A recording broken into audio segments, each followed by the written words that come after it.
Suzasmasi, Madam Speaker. Madam Speaker, I'd like to begin by thanking the public, thanking the people of Guam for their understanding and for their patience while we learned more about the governor's plan to begin paying federal stimulus checks with the anticipated war claims reimbursement.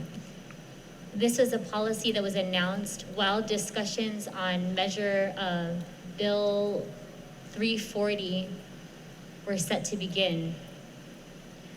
Unfortunately, Madam Speaker, I remain disappointed in the governor's choice of funds for this program, as it would take away the immediate viability of not only Bill 340-35, but also other measures contemplating local economic relief.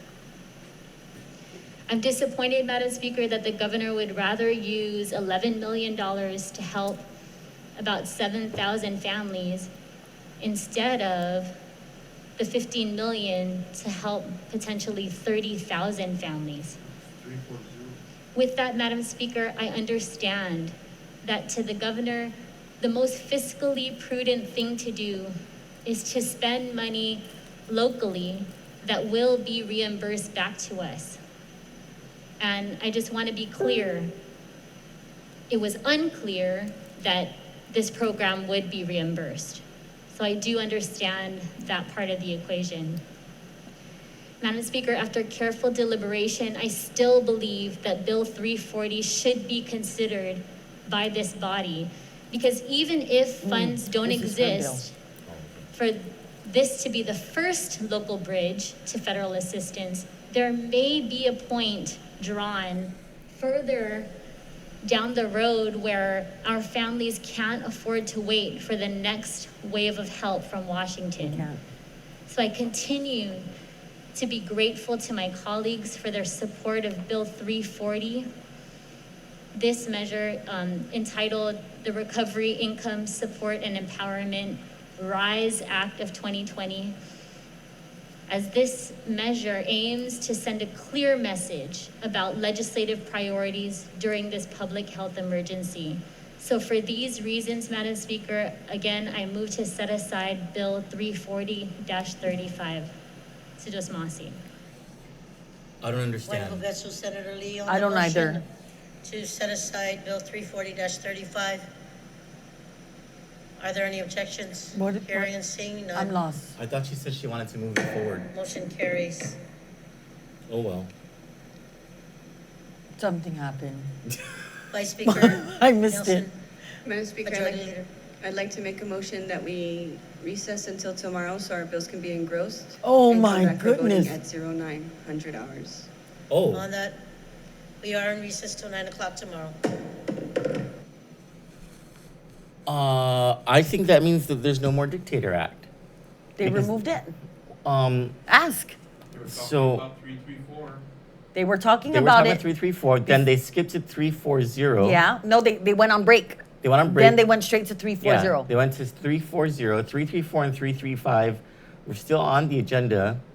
And then Vice Speaker Nelson just made the motion to recess so that legal counsel can engross the bills and the senators can vote on it tomorrow. If they're going to the voting file, direct to the voting file tomorrow, that means they've ended all debate. They're off a second reading file. They've ended all debate on all measures that the legislature would consider. And so that means they're not going to take up 334 or Can you just 335. ask? Well, yeah, let's ask, who can we call? We can call everybody at the legislature. It's only the administration that doesn't talk to us. No, but I don't think I have, Holy moly. I don't think Tina Barnes is going to answer us. Do you have Regine Lee's number or? No. Let's ask.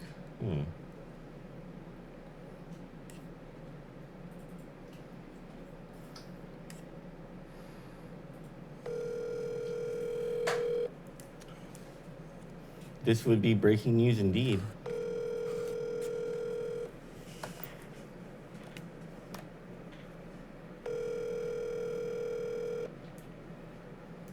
We're calling Senator Regine Lee's office.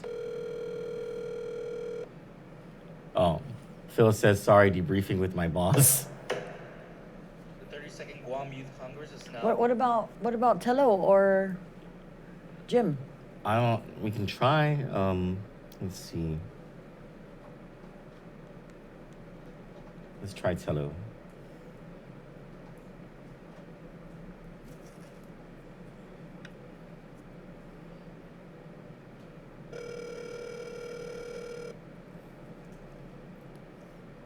Troy. Hi, We're still going into session tomorrow to go on the other bill. What the state made was commenting that to come in tomorrow and vote on the bills. Okay, that was only those that are included so far, and then we're still going to be listening to the other bills that are still on the agenda. And so then the Dictator Acts are still set to be they're debated. Still, they can be brought up tomorrow. So we come back at 9 to just vote on those that get out. Okay. And then look at the other bills. Oh, that's kind of non-traditional, Right now huh? there's, oh, yeah, it's got Tony Marsh's fire bill, the burn bill. Oh, that's the Anti-Barbecue Act of 2020. So that was set aside, right? Yeah, thank goodness. I did. You cut me up. And then, of course, the 331 and 332.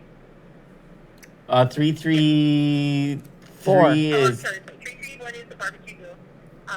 333 is the important federal bill. Oh, that was already done. But it's going to be voted on tomorrow, right?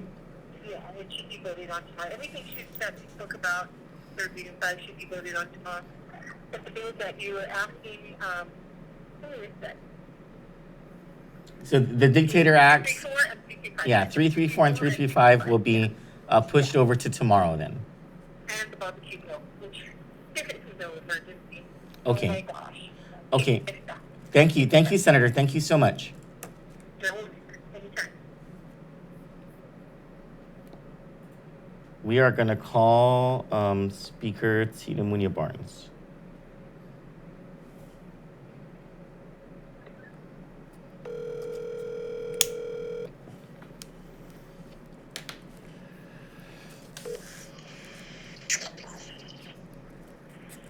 Troy, Hi, Chirag. This is Johnny and Troy and Kandit Land. I have Speaker Barnes here for you.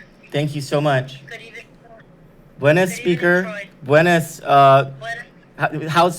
We're wondering, and Senator Tello-Talebi was just telling us that the legislature is going to vote on the measures that have been sent to the voting file already, and then go back to deliberate the remaining bills. Is that so?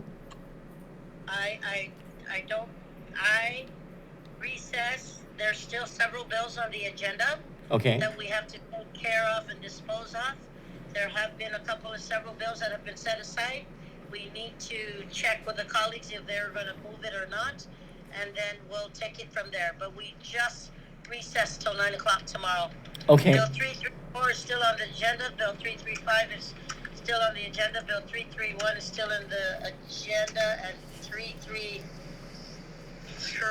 if I must say. I'm sorry, I don't have the documents in front of me. I'm hoping that if we can go back to motions, I still want to try and push 327 regarding tax refunds to be paid to our residents for all those who filed right away. So thank you. That's your bill. We've been playing that one up all day as probably the most financially responsible local funding bill that there is, because really it recognizes the cash crunch and the budgetary shortfall and says prioritize tax refunds for immediate relief for people. And so are you saying that was not on the agenda, but you're trying to get it onto the agenda? It was not on the agenda, but I continue to try and see how we can move this forward. Again, working with our colleagues to get an affirmative of 8, notwithstanding, that is how the motion would proceed after we exhaust the agenda. And the agenda is not exhausted yet. Okay, now on bills 334 and 335, you're the best person to talk to about this because these are your measures. I won't speak on 335. I will speak on 334. Okay, is there anything that you're willing to do to change this bill up so that it has the intended effect of putting some penalties for noncompliance, but not granting the governor dictatorial powers?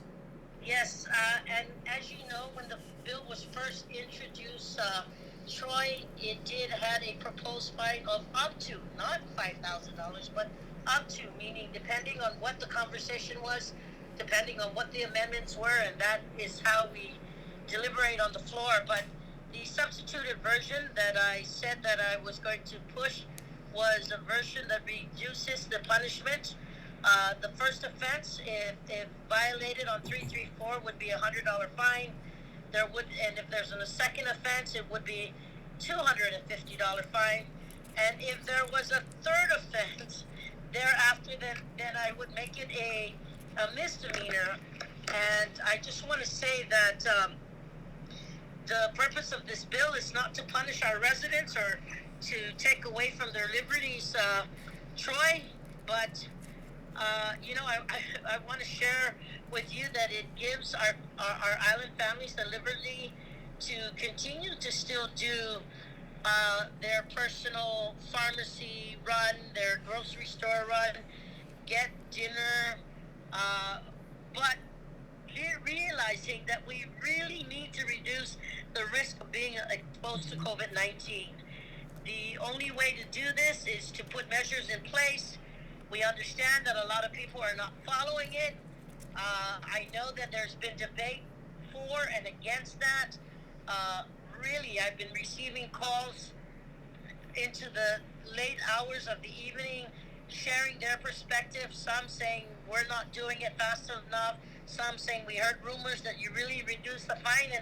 And yes, as we look at getting legal opinion, as we look at talking to the Attorney General's office, as we look at trying to appease how we can move forward in these most trying times and trying to flatten the curve, the least we can do is put this measure out and have a dialogue to see if my colleagues will at least support the efforts that if you violate this laws by the executive orders by the Magahaga, who is the commander-in-chief, then you know what, this should be done. 47 states have laws in place. My granddaughter is in Hawaii right now. She said, Mom, Grandma, we are on lockdown. I haven't been out in the last 2.5 weeks, 3 weeks, but it's made me a better cook. I said, please, honey, please take care of yourself. My grandson is in San Francisco. He said, Mom, it's really scary, but, I'm following the rules and the laws, and if I'm not mistaken, they too have ordinances that have been put into place. And again, this was the request of the governor when the bill was introduced. We were really, really trying to look at flattening the curve and telling everybody to stay home. But I'm telling you, Troy, some of those in the community have continued to violate that. And some of them think it's a violation of the constitutional right. I understand and respect everybody. And maybe that's what I'll say on the floor if this bill comes to play. It is still on the session agenda, and whether the bill gets voted up or down, I will respect the decisions of my colleagues, but I think it's important for me to at least try and say, you know what, as everybody else around the world are experiencing the same thing. We have the United States, we have Italy, Spain, France. I mean, I wish to God we were like Palau and didn't have any cases. I wish to God that we could follow the lead of our brothers and sisters in Palau. Full lockdown, everything, nobody in, nobody out. But those provisions are not allotted to us immediately right away. Speaker, and the best thing we can do, Troy, is to literally help out each other.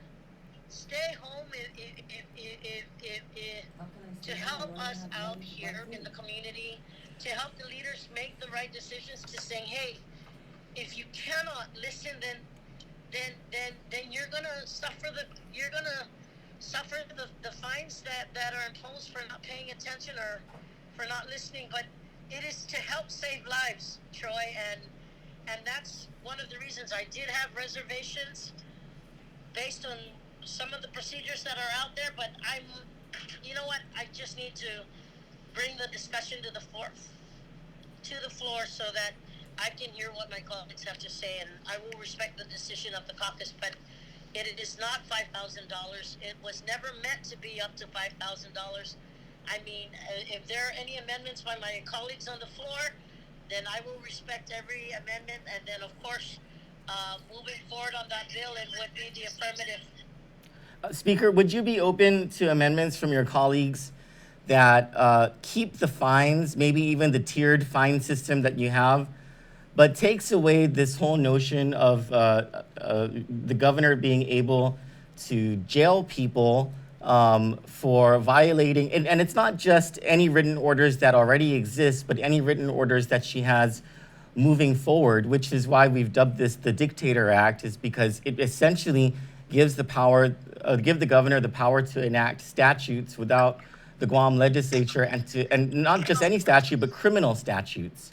So I need to share with you, and that's why when this bill was first introduced, there was some concerns. I need the people to understand that, again, this is not taking or putting into the criminal code.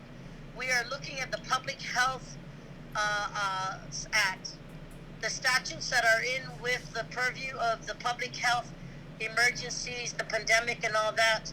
And this is what we're affording the governor to do for any of those violations. Again, I'm only speaking on 334. Yes, which I understand, but I believe, Speaker, then the unintended consequence of criminalizing violations of governor's orders is that you indeed expand the public health emergency powers of the governor into the dictation of criminal statute. And again, Troy, the main impetus of this bill was to make sure that we help our residents try and flatten this curve. As you know, our numbers are still rising, and I don't want to be one of those that would be responsible to know that I didn't at least try hard enough to bring this discussion on the floor.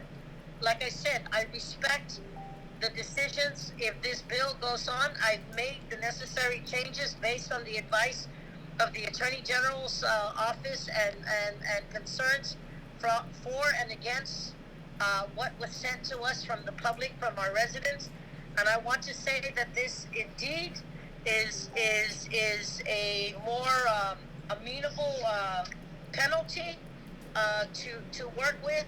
Again, this is not in the criminal code. This is in the public health provision of statute. And again, I'd like to hear what the conversation with my colleagues will be on this. So, Speaker, so thank you for explaining that. The other part of this is a lot of things that are being said by the governor and by her cabinet members and staff, and some things being said in the legislature seem to point or place blame on people for not following the governor's directives. But I mean, some people now are saying, well, how is the governor going to lay the blame on the people and ask the people now to give up their basically democracy as we know it, when a couple of things. One, she was inviting tourists from coronavirus hotspots to come to Guam and to live it up here. And two, members of her own staff, cabinet, and security detail were violating her orders at some poker party and in other events. Troy, I cannot speak to any of that. I will speak for myself and all that. I will share with you and for our community. This is an invisible enemy. This is an invisible war that even the uncle, our elders who survived World War II have said they have never experienced anything like this, and this is worse than World War II because they can't feel it, they can't see it, they can't touch it, and they are afraid. We, as an August body, need to protect the safety of our community, and if it's bringing hard legislation out to the floor for discussion, then I don't have a problem looking at that. Again, I have to remind the community, trying as passionate as I speak, it is about trying our very best to protect our community. there are still those out there who continue to violate that respect of wanting to make sure that we take care of the most vulnerable, that we take care of those who can't take care of themselves. We have those who have passed away, and those numbers have not stopped. We have not stopped and flattened the curve yet because we are still getting affirmed cases. And I just want to share with you that this is a war that none of us asked for, an invisible war that none of us asked for, and we are not the only ones on this island that are feeling the same way. We have people that are dying in the thousands and thousands. I don't want to be there. If my ultimate dream is to look what our brothers and sisters from Palau are doing to keep free, I would look at those measures. To be virus free, I would look at those measures, but we don't have the same kind of laws. We don't have the Speaker, same kind of authorization, and that's why I think that if I needed to bring this bill up to be able to assist and at least know that if you continue to violate what the governor is trying to do, what the legislature hopes to seek to help and assist here, then again, I'm saying I must at least try. And I hope that I don't get faulted for at least giving it my very best. At least the discussion to be driven. I will respect the decision of my colleagues to for or against the measure. Speaker, I don't think anybody doubts your passion and your good motives here. But just as a practical matter, let's say this thing passes, it becomes law. There's a social isolation mandate by the governor that now it becomes a criminal misdemeanor if it's violated. What if I go to John? What if I do something stupid, and I go to my dad's house with my stepmother and my siblings, and they're not part of my household, right? If I go there, and then I guess it would be their neighbor that calls the police, and the police come over. Is the legislature going to now be granting the police the authority without a warrant to go into my dad's house, pull me out, arrest me, send me to DOC for God knows how long because the courts are not open, and then expose me to coronavirus in the corrections system, which seems to defeat the purpose of what you're saying? Has this been thought through? Well, I know that some of my colleagues have concerns, and I know that might be brought up tomorrow. Troy, I want to share with you that those issues may be brought up as part of the discussion tomorrow when we speak.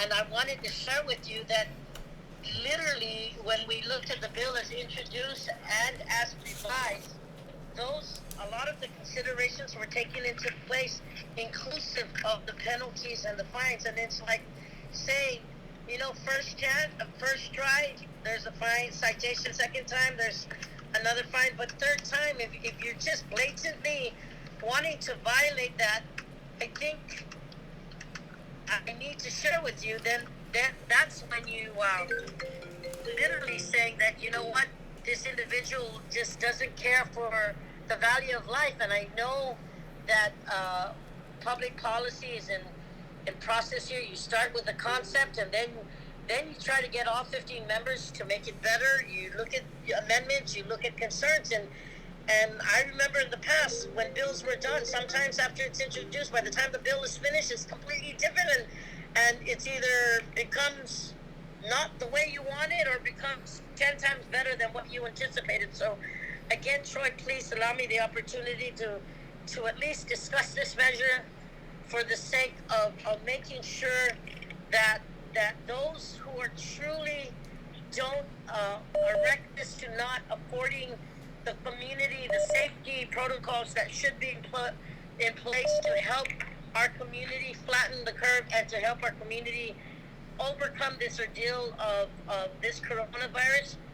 I'm just hoping that opportunity is given to me to speak on it tomorrow, and I will respect the decision of my colleagues. So what you're saying is you want senators to fully debate this, and maybe there are better ideas that can come about as the senators debate this. And among them, I want to ask, Speaker, whether you're aware that, and maybe this can be part of the discussion tomorrow, is that the governor today told PNC News that there are now more recoveries than there are positives, suggesting that the infection curve is being brought down. And so if that's the case, how does that weigh on your debate on this measure, and would it weigh heavily on the debate that would happen from your colleagues?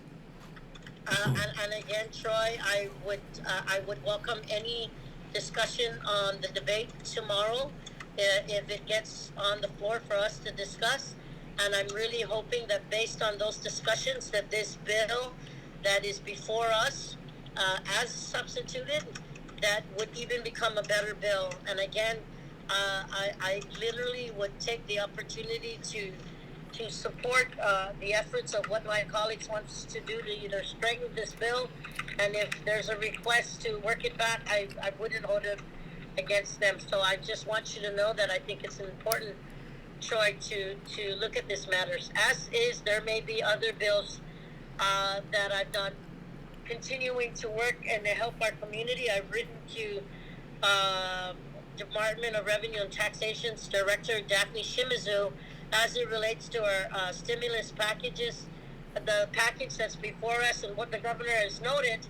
Also knowing that that the federal government has a component that if you didn't file your 2019 or 2018 taxes, that there is another provision that you can look at, which is working through the IRS. And you and I know that Guam is not under the IRS. We mirror the federal tax code, but we are not under that. What can we do to help those who haven't filed, those non-filers? Mm-hmm. Every day is a challenge we face. Every day we receive new information.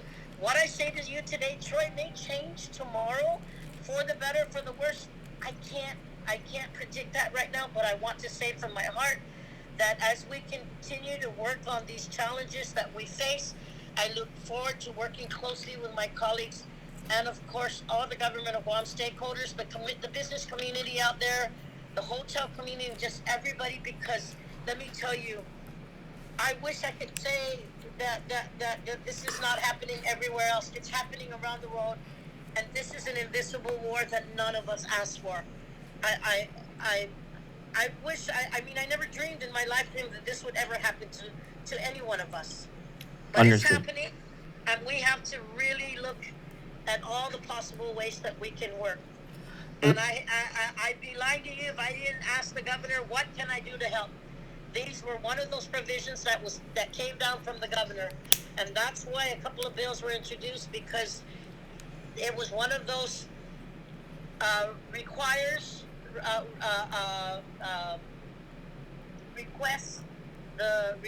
that we at least entertain something to that effect. Lastly, Speaker, is there a way that the public can weigh in on this debate as well? Or is the public welcome to send you an email or something so that they can let you know what they think of the bills, or what amendments can be made, or whether they support it or against it, etc., so that can be part of the record? Yes, Troy, and I want to share with you, as these bills are up on the agenda and as we've been in session since last week, I want to share with you that I have received many inputs. Last night I received one from a lady from Santa Rita who was very passionate and telling me how she voted for me and how dare I do A, B, C, and D, and if I could at least take the time to consider her thoughts and her merits. And I told her that I'm definitely gonna work to see if I can at least set the bill aside to see if I can get any updated information from legal, from just the policy team that I have, to see what we can do to either strengthen or take away what needs to be done to help make sure that we have the safety protocols in place.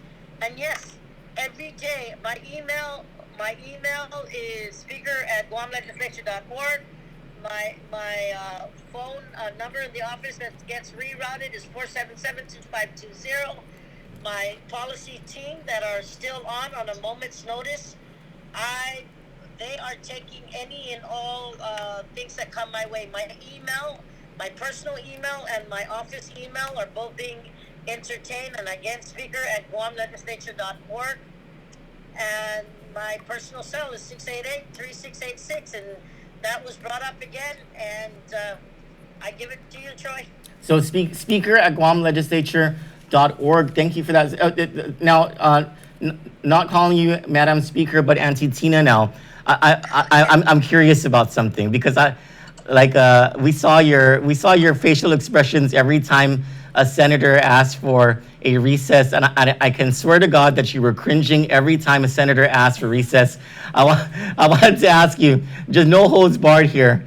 Were you annoyed several times when your colleagues would ask for a recess? I just want to say I acknowledge all the shots you're taking today, Troy, and I want to share with you as part of the debate and as part of the facilitation, each senator has the opportunity to request.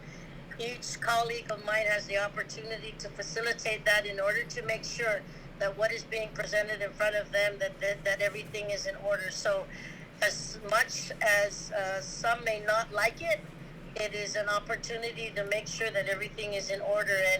And I myself may not personally want to do that. I'd like to see things move along, but I would not take away from any of my colleagues if they move to recess to make sure that they have everything in order.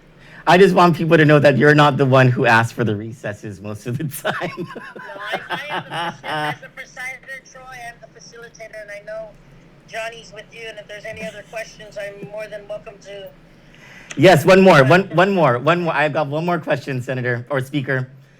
Tello said that she's more athletic than you are. Because I told everyone, I was like, I think Tina Mooney Barnes is the most athletic member of the legislature. She went to the micro games and all this stuff, right? And Tello said, no, Troy, I'm the most athletic member of the legislature. We were doing MMA matchups. I wouldn't take it away from Senator Tello Tadigui, who was a very good volleyball player. She's also very athletic. There's several of us who play sports very well. Vice Speaker Nelson and I were both National League players. We've gone through several Oceania and South Pacific games, which is called the Pacific Games now in international leagues. We've both gone into Masters games. Senator Tadigui and I have all played Masters basketball. I also played softball. And my children keep asking me to come out, retire, and come out and play with them. So I don't know if you're still playing. I have not played in more than several years, but my daughter thinks I can still. If I pick the sport up again, it's like riding a bike. It'll just come back to me naturally. Well, in an MMA matchup, Speaker, in an MMA matchup, would you? This is on the record for the record. Would you kick Tello Taidigui's butt? In an MMA matchup. Troy, I don't condone any violence. And I've always been a team player, and I will continue to have that team spirit. Uncle Bill Munya, and you know him very well. Uncle Bill Munya taught me very, very well, and Johnny's mother will tell you that it's all about respect, and Munya means loving, caring, and sharing, and that's what I have to offer. Thank you, Speaker, for your time. Thank you very much for your Thank time. you We so very much. much appreciate it. So, Sinamasi. Thank you. Thank you. So, Speaker Tina Mooney Barnes telling us that Bill 334 will be discussed tomorrow. In a nutshell, I guess what she is wanting to do is giving this bill a chance to be debated, argued, amended. She said she would be open to amendments. She said that she would be open to the bill failing based on the discussion and the debate that happens tomorrow. So Kandit will be back. Did they say what time? 9. 9 a.m. At 9 a.m. tomorrow to cover the session, part 2 of the Dictator Act. You got anything else? Mm-mm. No, so we're gonna. The speaker mentioned a IRS. The story. the governor letting the people know I forgot about her. that that there are more. Okay, I don't know if everybody heard, but the governor apparently told PNC News and some other news outlets that there are more recoveries than there are infections. I need you guys to take that with a grain of salt, because how much more testing are they doing? But I'm confused about what her message is to the public then. I think she's confused too, Cello. I really think Lulu Bell is confused. Just last week, she said, we're all gonna die, 5,000, gonna die, 5 months. And this week it's, there's no need to panic. I don't know. We're recovering faster. I don't know what's going on. Imagine if we're confused. Imagine how much more confused people are out there. I think just for safety's sake, everyone stay home, don't go visit other people's homes, all that stuff. If you don't need to go grocery shopping, don't go grocery shopping. If you need to go grocery shopping, go to Cost Less because they got it down packed. And as we heard from Payless supermarkets, those prices that you saw was not price gouging, but that's just always how expensive their prices are. So they're probably not gonna get them on the price gouging, guys. That's just them naturally. I don't know. I ain't a Payless shopper. I'm not bougie. Yeah, I'm Cost Less, 7 Day Supermarket, American Grocery, Happy and Mart. San Jose Mart here. But I only say Cost Less because they sanitize the carts. Yeah. And- No, I've always And the been people a shopper. there are really, really nice. So Yeah, that's I've why always I'm a shopped Cost there. Less shopper. And they are not our advertiser. So that's And just a their meat freebie. is Angus, okay? Yeah. So they're USDA approved, I don't know, but Payless isn't. If you were gay, you can equate it to the meat being Swedish. Thank you, everybody, for joining us. For Candid News, I'm Troy Torres. And I'm Johnny Rosario. And that is Good night. Eric Rosario. I don't have my See mic. Prim. Oh, he doesn't have his mic That's on. Prim. Good night. Good night. Hello, my name is Mark Berry. I'm a 4-year Air Force veteran and close to 20 years of DoD fire service. Last year, June of 2019, we happened to have one of the hardest parts of our lives happen. We had a medical with me, ended up with massive hemoptysis. And during that time, while I was in the medically induced coma, my wife frantically looked for help. She found the congressman's office, which responded extremely quickly. They found out that I was improperly coded in the VA and quickly helped to fix it, which allowed me to get a medical flight to UCLA and get the medical treatment I needed, and that's why I'm here today. I just want to say to anyone out there, if you have any federal issues, please visit your congressman's office to see what resources are available. This ad was paid for with official funds from the Office of Congressman Michael F.Q. San Nicolas.